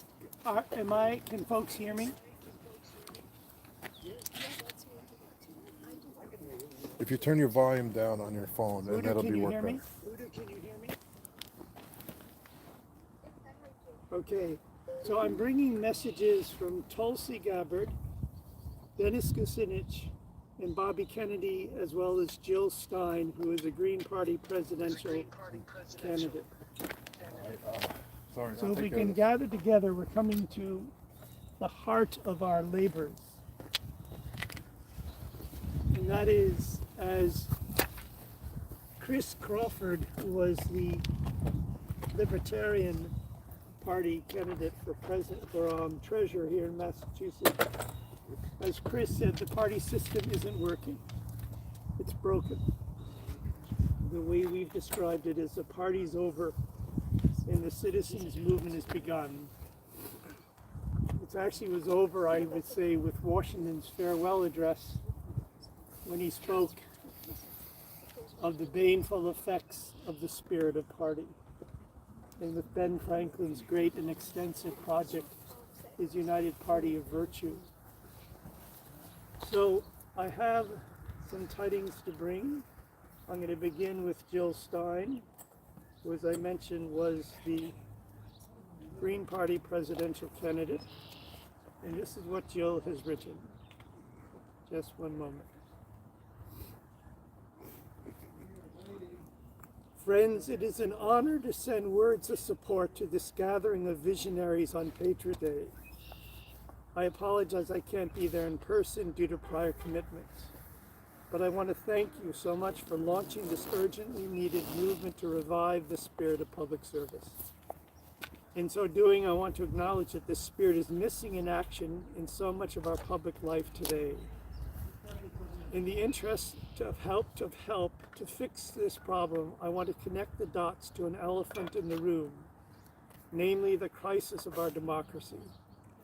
In a system of governance largely controlled by economic elites and establishment parties that serve them, where large corporations and billionaires steeply tilt the playing field in our elections and policy decisions, government of, by, and for the people is on life support. It is no wonder that the trust and approval of our public institutions, from Congress to the President, the media, and the Supreme Court, is at historic lows, and confidence in the future, especially among youth, is in deep trouble. Fixing this crisis, however, is not rocket science. There's so many solutions in the spirit of public service. These range from personal choices in our daily lives to policy reforms that combat inequality and injustice, and democracy reforms that restore power to the people. Like us today, the revolutionaries of 1776 faced extreme crisis when they launched the American Revolution. The truths they rightly called self-evident have yet to be realized, namely that we are all created equal, with inalienable rights to life, liberty, and the pursuit of happiness. Thus, we are still very much in need of the democratic revolution begun in 1776. In the interest of continuing this foundational work in progress, I'm grateful to all who are rising to the call for the revival of the spirit of public service. I took this vision of a citizens' movement to revive the spirit of public service on a walk with Dennis Kucinich in Cleveland last summer. And Dennis got the vision. He said, "You're about 20 years ahead of time," but he understood the necessity of it. Dennis had asked me to run his First Nation primary in 2000, and that arose after a conversation, a breakfast we had in DC. The night before, this is 2000, he was among a panel of presidential candidates. He was in the middle tier, and so he wasn't afforded the respect of a Bill Bradley or a John Kerry. And when his turn came, I believe it was Ted Koppel threw him a curveball to begin with. That is, he said, "Congressman Kucinich, we heard that when you were mayor of Cleveland, you bankrupted the city." Well, Dennis, who had prepared his 4 minutes, was all of a sudden on the defensive. And in classic Kucinich form, with tremendous power and force and energy, he responded. When we had breakfast the next morning, I said, "Dennis, imagine if your response had been, 'Why do you say that, Ted?' That is, that we hear you bankrupted the city of Cleveland. Why do you say that, Ted? Blank." I'm sorry, pause. Do you know the facts? Pause. Are you interested in the truth? Pause. I said, "Dennis, I think if you had taken that approach, that everybody, the millions that were watching this presentation of the candidates would have sat forward in their seats because they would have known something. And that is, if they didn't know the specific facts of whether you did or did not bankrupt Cleveland, they would have known that you know how to speak to power. You know how to speak to power, and that is our challenge, friends. That's our challenge, I would say, individually, those who are seeking reform. It's also the challenge we have as a citizens movement, as a nation. I want to conclude this bringing Dennis with us in spirit by reading words he sent about a prior gathering of ours. I saw him today at Bobby Kennedy's announcement in Boston. On June 26, 2014, we've been working together over the years. He said, "Thank you for sending me the beautiful account of your soulful gathering. The instant I read it, I knew I was present in spirit. Human unity is the irreducible truth of our existence. We are one through, with, and in the universe, spirit and matter, undivided unity. Bless you." This was coming from Dennis to all of us. I want to turn to Tulsi Gabbard. Tulsi and I had a number of conversations when she was in New Hampshire in her campaign, and they culminated in our last public presentation in the Nashville Library. I had been talking with Gabby of the importance of listening to the people, and after she had made her presentation, there was a time for question and answers. I had had, as I said, quite a bit of time with her, so I thought I want to take her time. There are others who are interested, but nobody stepped forward to the microphone during the question and answer period. So I moved forward. And to Tulsi's credit, she was like a foot and a half from the speaker, from the microphone. And I said, Tulsi, I have some words to you from your sister, Catherine Drinker Bowen, who's the author of The Miracle of Philadelphia. She wrote the book, The Miracle of Philadelphia. Catherine Drinker Bowen noted in this remarkable story of the constituting of our nation, if we, the people, should ever become an entity, a corporate being, imagine what power that incorporation may one day represent. Once again, if we, the people, should ever become an entity, a corporate being, imagine what power that incorporation may one day represent. And I looked at her 1.5 feet away from me and I said, Tulsi, representatives represent, governors govern, presidents preside. George Washington presided through the Continental Convention, the convention in Philadelphia. He listened for 5 months, nearly 5 months. He listened to the soul of the people with this dove that was perched on his shoulder invisibly. He listened. I said, Tulsi, I think if there's any candidate who can get that message, can listen to the people, it is you. Listen, dear sister. And then I turned abruptly because I wanted to leave that impact. And I went back to my seat. And as I did, the whole large space erupted in applause. It wasn't applause to me, in my eyes at all towards me, but it was what I was seeking to give voice to. That we need these public servants who listen to the people. And Tulsi got that in her team. She's in Hawaii. And now she couldn't be with us, but her team is very glad that we're bringing her into this gathering in spirit, this preparation for the inauguration of the citizens movement to revive the spirit of public service. I spoke this morning with Paul Glover, Andrew and I, who was a Green Party presidential candidate and who is the father of the Ithaca dollars. Paul suffered a stroke 2 years ago now and is all but blind, but he sent his warmest greetings for this gathering, as modest as it is. And we will be keeping Paul in touch as it unfolds. Lastly, I wanted to read passages from an open letter to Doris Kearns Goodwin. And for those who don't know, Doris worked with Kennedy, she worked with Johnson, she's the author of A Team of Rivals about Lincoln, she wrote about biographies on Johnson, Teddy Roosevelt. She addressed both houses of Congress, she's a former Concordian, she's been a friend over the years. And I wrote her about Bobby, and about Bobby's campaign. I want to just read a few passages. Bobby and I have been in touch up to his announcement pretty much every other day in terms of what's unfolding in Concord. Bobby understands the vision, and this morning his presentation in Boston his announcement was deeply moving. Among other things, he described that, he said, in some ways I'm up against what my father was up against. JFK quickened the spirits, but then after his assassination, a kind of despair and pall fell over the country.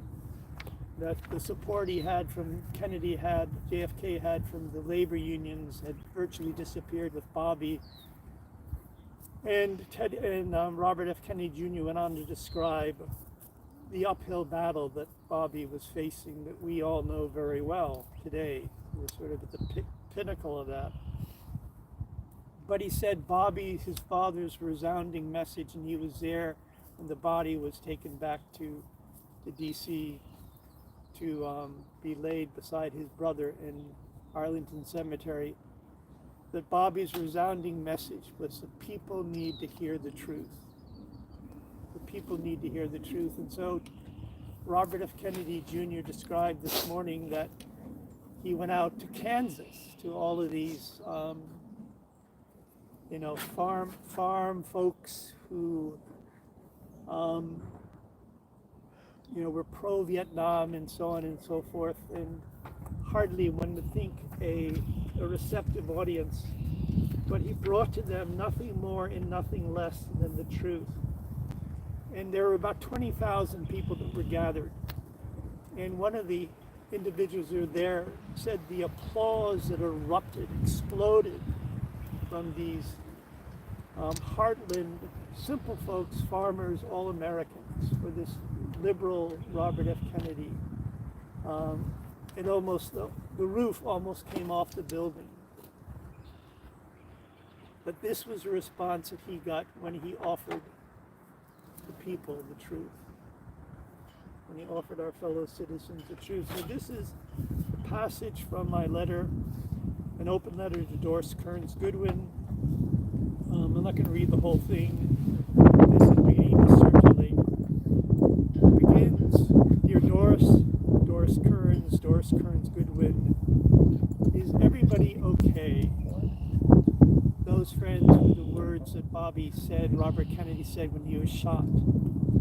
Not his last words, but almost the last words. That is everybody else okay?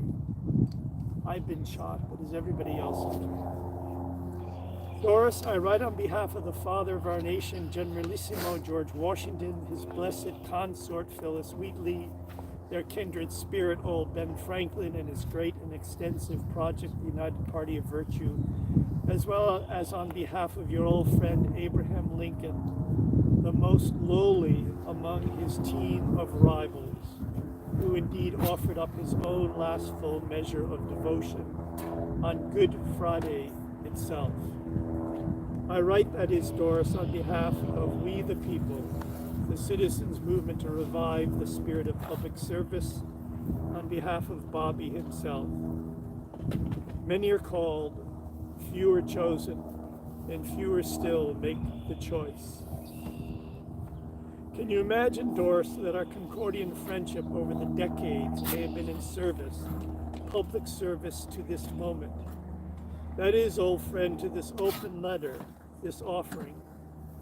Can you imagine, that is, what it would be like to hear that your father, your beloved father, was fated not only for a seemingly untimely death, but that he was, in truth, killed, assassinated?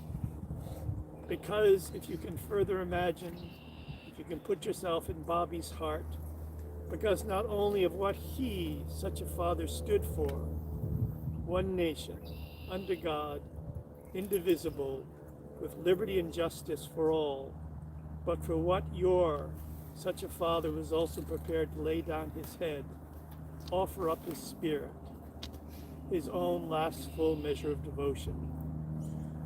If, Doris, there is anyone who would know of what I speak in this particular instance, the instance not just of the assassination of President John Fitzgerald Kennedy, nor of his brother and Attorney General Robert Francis Kennedy, but of Robert's son, Robert Francis Kennedy, Jr., would it not, Doris, be thee? No, do you not know, of all people, how the silent sorrow of which I would, and yet cannot speak duly? You and your husband, your consort Richard, JFK's advisor and speechwriter. Indeed, did Richard Goodwin ever recover fully from that news, from such a loss and those to follow, including that of the king himself? As Corin has noted, his first name was Michael, not Martin. His birth name is Michael Luther King, Jr., followed by brother Robert F. Kennedy. Those losses. And you, old friend, what might you say with respect to such losses, unrequited recoveries? From now on, though living outwardly and visibly on the earth, you, we, all of us, will live at the same time in the realm of death, that is, in the realm of eternal life. Indeed, I am your angel of death, but at the same time I bring you never-ending higher life. While living in the body, you will die through me and experience rebirth into indestructible existence. And I'm going to draw this to an end. Can it be, Doris, such realms of death So it is, old friend, rebirth into indestructible existence. As Bobby, the brother of whom I speak, knows well, knows as only a man can know, as only a woman, Doris, can divine, if she will. And I draw this letter to the end in an appeal to Doris's heart. Bobby had encouraged me not to reach out to her. He said, I don't think she approves of my actions these last years, the stance he's taken as a blackened sheep in his family. I write, with respect to any of Bobby's errings, Doris, his trespasses, his humanity, I trust I need not remind you that on your beloved baseball diamond, superstars, heroes are paid millions of dollars for striking out, grounding out, flying out 7 times out of 10, sent on their way with an errant pitch or two. So it is. Are we not all enrolled in the school of hard knocks and lucky breaks? If we would but live and learn, those, that is, who are truly alive. Though politically incorrect, Bobby is exemplary. An exemplar in this very respect, Doris, I can assure you, as a fellow blackened sheep in such a faded family. Trusting these words are clear, in conclusion, I write to ask you, Doris, to hold Bobby, a brother in mortal mere like the rest of us. Hold him in your prayers, in your ongoing prayers. After all that Bobby has borne, may your aspiring brother be granted at long last his, that is, America's inspiring voice. For the time is at hand, Doris, to awaken as Americans from into our dream, our true dream, before that dream becomes a nightmare that all too many envision. Many are called, few are chosen, and fewer still make the choice. That Bobby has done, laid his own life on the altar, made the choice. On your behalf, Doris, on behalf thereto of your husband Richard, of your sons Michael and Joe, on behalf of Bobby's father who lives on, ever on, his mother, grandparents, on behalf, Doris, of his greater humanity, his family of blood and spirit. By the rude bridge that arched the flood, their flags to April's breeze unfurled, here once the embattled farmers stood and fired the shot heard round the world. This conquered hymn by Emerson ends with the verse, Spirit who made those heroes dare to die and leave their children free, bid time and nature gently spare the shaft we raise to them and thee. And friends, I end this letter to Doris, this open letter to Doris that's beginning to circulate, with Robert F. Kennedy's final words. The words he uttered after he was shot were, is everybody okay? And the final words that he spoke was, everything is going to be okay. That's our calling and our mandate. And thank you, friends. We are 2 or more who are gathered. Thank you all for being with us. Huda may have some more colleagues who will speak to this monetary issue and build the bridge to the 4th of July, where we will be back here. We hope you'll join us.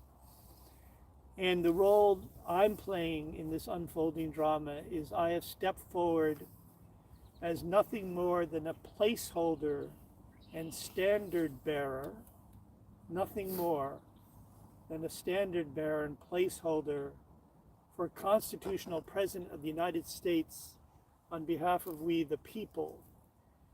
Might it be that if Bobby doesn't proceed the way many would hope in the Democratic primary, might it be that we'll be able to pass the torch, the standard, offer the place in the 11th hour to him in what we speak of as a right in, right on campaign. So once again, thank you one and all. Could I give it back to you if you have colleagues who would speak to the monetary matter, what we speak of as the issue, the deeper underlying issue around the almighty buck that is we're distracted from by the legions of issues.